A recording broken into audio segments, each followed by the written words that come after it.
एक अंदर की और राज की बात बताता हूं। जो जॉन सीना ने आके मनी इन द बैंक में बोला नहीं कि लंदन में रेसलमेनिया होनी चाहिए, एक्चुअल में डब्ल्यूडब्ल्यूई का प्लान है वहां पर रेसलमेनिया करवाने का, इसी वजह से वो बात बोली गई है। और क्योंकि डब्ल्यूडब्ल्यूई को ये चीज दिखी कि एईडब्ल्यू ने वेम्बली में जाके, यूके में जाके अपना इतना बड़ा जो शो है ऑल इन, उसके लिए 60,000 टिकट्स बिकवा दी हैं। तो उसके बाद डब्ल्यूडब्ल्यूई खुद के लिए भी बहुत ज्यादा कॉन्फिडेंट है कि जब एईडब्ल्यू कंपनी वो चीज कर सकती है तो फिर हमारे लिए भी ये चीज करना कोई ज्यादा मुश्किल काम है नहीं। मतलब इवन डब्ल्यूडब्ल्यूई इसको बहुत ही एक ईजी जॉब कंसिडर कर रही है। अब अगर आप ये पूछ रहे हो कि वो होगा कब तक, तो 2-4 साल में शायद डब्ल्यूडब्ल्यूई वो चीज कर सकती है। ऐसा नहीं होगा कि हाँ भैया नेक्स्ट ही होने, वैसे नेक्स्ट ऑलरेडी अनाउंस है, नेक्स्ट मतलब डब्ल्यूडब्ल्यूई एडवांस में अनाउंस कर देती है तो प्लान है, बट इतना भी जल्दी नहीं, क्योंकि रेसलमेनिया जैसी अनाउंसमेंट है, ऐसा नहीं कि बस सो के उठे और अनाउंसमेंट कर दी डब्ल्यूडब्ल्यूई ने। Okay, hello chatters, my name is Rohit and you are watching wrestle chatter. Welcome guys, आपका वॉइस ऑफ रेसलिंग के 170th एपिसोड में बहुत सारी चीजें आज आपको बताने के लिए मनी इन द बैंक खत्म हो चुका है। सबसे पहली स्टोरी की तरफ चलते हैं और यह है डब्ल्यूडब्ल्यूई के ब्लड लाइन वाली चीज को कैसे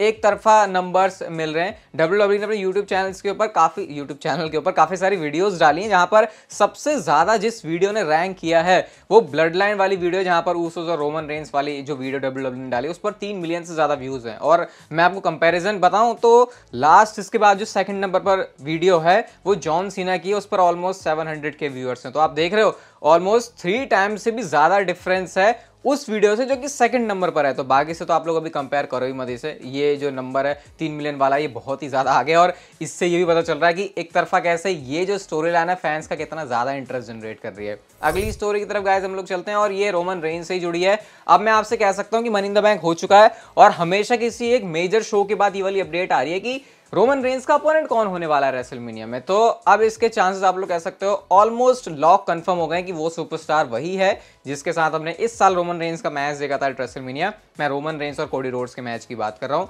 डब्ल्यूडब्ल्यूई इस मैच को दोबारा से करवाएगी रेसलमेनिया में, मुझे इससे कोई प्रॉब्लम नहीं है। वो जो अरमान हम सजाते हैं रॉक के साथ मैच करने के, वो उसका तो खैर क्या ही कहना, वो तो पता नहीं कहाँ डस्ट में जाके मिल चुके हैं। लेकिन कोडी रोड्स और रोमन रेंस, अगर ये मैच दोबारा से हो रहा है तो फिर अब मेरे दिमाग में बहुत बड़ा डाउट आता है कि क्या रोमन रेंस अपनी चैंपियनशिप को कोडी रोड्स के सामने डिफेंड कर पाएंगे और सक्सेसफुली। और उससे बड़ा सवाल यह है कि क्या रोमन रेंस तब तक एज चैंपियन जाने भी वाले हैं, क्योंकि अभी जो हुआ है मनी इन द बैंक में उसके बाद बहुत सारे फैंस जो है अब थोड़ा सा डाउट करने लगे हैं रोमन रेंस के ऊपर। हालांकि आपको करने की जरूरत है नहीं। अगली story money in the bank के पैसे की कमाई से रिलेटेड है। तो डब्ल्यूडब्ल्यूई का मनी इन द बैंक का शो उनकी हिस्ट्री का, समझ रहे हो, हिस्ट्री का सबसे ज्यादा पैसे कमाने वाला हाईएस्ट ग्रॉसिंग अरीना इवेंट गया है। अरीना इवेंट और स्टेडियम वाले में अंतर, मतलब स्टेडियम वाला तो डब्ल्यूडब्ल्यूई का रेसलमेनिया का ही था, लेकिन अरीना की जब बात हो रही है तो डब्ल्यूडब्ल्यूई ने इस इवेंट से सबसे ज्यादा पैसे कमाए हैं, जो कि $2.5 मिलियन से ऊपर हैं। $1 मिलियन में अगर आप अभी इंडियन रुपीज के हिसाब से देखो तो 8-8.5 करोड़ रुपए के आसपास होते हैं। तो 2.5 का आप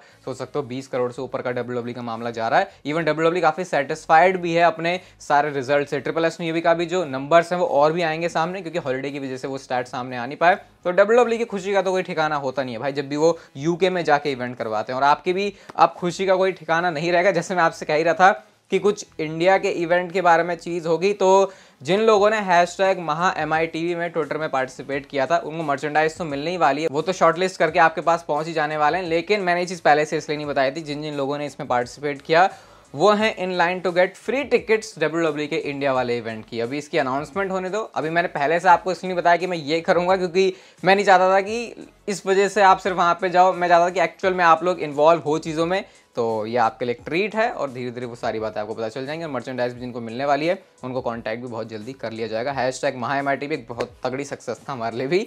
अगली स्टोरी की तरफ गाइस हम लोग चलते हैं और LA नाइट का जो मैच है समर स्लैम में वो शायद लॉक हो चुका है और शायद उसके होने की पूरे चांसेस हैं, और वो है अगेंस्ट लोगन पॉल। आपने एक चीज नोटिस करी होगी इस मनी इन द बैंक के मैच में कि लोगन पॉल और LA नाइट को काफी ज्यादा ऐसा दिखाने की कोशिश कर रहे थे कि जैसे जब लोगन पॉल आ रहे हैं तो बू हो रही है, फिर LA नाइट आ रही है तो सपोर्ट हो रहा है। बार बार घुसने की कोशिश कर रहे थे लोगन पॉल LA नाइट में, और शायद वो इसी वजह से, क्योंकि डब्ल्यूडब्ल्यूई एक तो जानती भी है कि सबसे तगड़ा जो रिएक्शन है वो LA नाइट को मिल रहा है और सबसे अगेंस्ट में जो रिएक्शन है वो लोगन पॉल को मिल रहा है। तो ये बहुत तगड़ा मैच हो सकता है। और अगर यहाँ पे LA नाइट विक्ट्री भी अपने रिकॉर्ड में लिखवा लेते हैं अगेंस्ट लोगन पॉल, तो ये उनके लिए बहुत बड़ी बात होगी, क्योंकि लोगन पॉल बड़े बड़े स्टार्स के अगेंस्ट कंपीट कर चुके हैं अपने छोटे से डब्ल्यूडब्ल्यूई करियर में। तो इस डायरेक्शन में डब्ल्यूडब्ल्यूई भी आगे जाने वाली है LA नाइट के लिए। अगली स्टोरी ड्रू मैकिंटायर के रिटर्न से रिलेटेड है।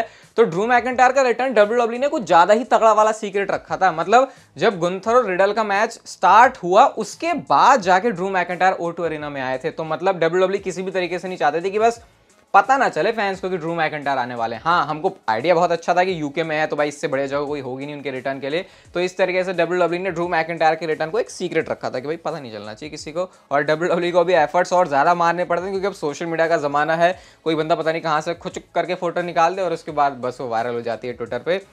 इसलिए WWE इस बार इस चीज़ से बच गई है। WWE का अगला प्रीमियम लाइव इवेंट होने वाला है समर स्लैम, और समर स्लैम हो रहा है, थोड़ा दिमाग में रखो इसे, क्योंकि WWE के top 4 major premium live events में से ये एक है। और इस बार तो ये पता नहीं किस लेवल का प्रीमियम हो सकता है, उसका आइडिया आप लोग मनी इन द बैंक में जो हुआ उससे ही लगाओ। तो इसका जो एक मैच कार्ड है, पॉसिबल मैच कार्ड, वो यहाँ पे पूरा सामने आया है, आप यहाँ पे देख सकते हो। Roman Reigns defending the undisputed universal championship against Jey Uso, मतलब रोमन रेंस और जे ऊसो का मैच WWE ने अपने टेबल पर रखा हुआ है। उसके बाद कोडी रोड्स और ब्रॉक लेसनर, पता ही है हमको, Trish Stratus versus Becky Lynch, Asuka versus Charlotte Flair versus Bianca Belair, बहुत मस्त मैच हो सकता है। गुंथर वर्सेस ड्रू मैकिंटायर, तो ऑलरेडी हमको कंफर्म ही नजर आ रहा है। और रोंडा राउजी एंड शेना बेजलर। इतना ही नहीं, एक और ट्वीट है रेसलिंग ब्लॉग की तरफ से, यहाँ पे उन्होंने 2 मैचेस के बारे में और जिक्र किया है। ऑस्टिन थेरी वर्सेस शेमस, वो भी पता ही हमको होगा, एंड सेथ रॉलिंस का फिर से डिफेंस अगेंस्ट फिन बैलर। तो क्या ये मैच WWE दोबारा से करवाएगी, वो एक इंटरेस्टिंग चीज होगी। हाँ, अगर फिन बैलर का डीमन वाला कैरेक्टर आ जाता है तो फिर शायद WWE ये वाली चीज़ कर देगी। बट यस, समर स्लैम का फिलहाल ये कार्ड देख के तो बड़ा मस्त लग रहा है। और मैं आपको बता रहा हूँ, मनी इन द बैंक को भी कार्ड देख रहे थे ना हम कि हाँ ठीक है, बट मुझे फील हो रहा था कि शायद उतनी हाइप WWE इसके अराउंड क्रिएट नहीं कर पाई। बट जो मनी इन द बैंक में उन्होंने धमाका किया है, अब मेरे ख्याल से फैंस का इंटरेस्ट जो है काफ़ी तगड़ा है आने वाले शोज़ को लेके भी। और समर स्लैम का सिर्फ कार्ड जितना दिख रहा है उससे भी मस्त जा सकता है समर स्लैम, इसके भी चांसेस पूरे हैं। सोलो सिकोवा एक धर्म संकट में, मझधार में फंस चुके हैं इस समय, क्योंकि साथ उन्होंने दिया रोमन रेंस का, ये सोच के कि भाई ट्राइबल चीफ तो कभी हारता ही नहीं है, लेकिन जे ऊसो उनको पिन करके चले गए। तो सोलो सिकोवा के पास कुछ कहने के लिए नहीं है।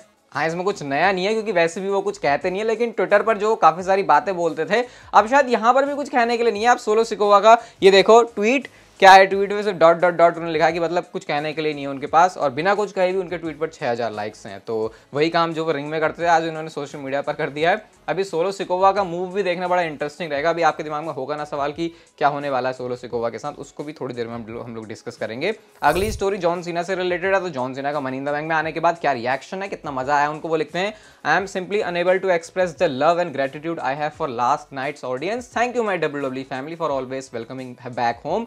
Thank you London for opportunity to be a part of truly unforgettable evening। WrestleMania के बाद उन्होंने वो जो इंग्लैंड वाली इमोजी है फ्लैग का, उसका यूज किया है, एंड नेवर से नेवर। तो जॉन सीना ने तो भाई काफी ज्यादा पुश कर दिया इस आइडिया को, और अब रेसलमेनिया लंदन में हुई और जॉन सीना ना आए कुछ बड़ी चीज करने, तो भाई फिर हम छोड़ेंगे नहीं तुमको, क्योंकि तुम ही हो ना जो मशाल लेके चल रहे हो आगे कि लंदन में रेसलमेनिया करवानी है।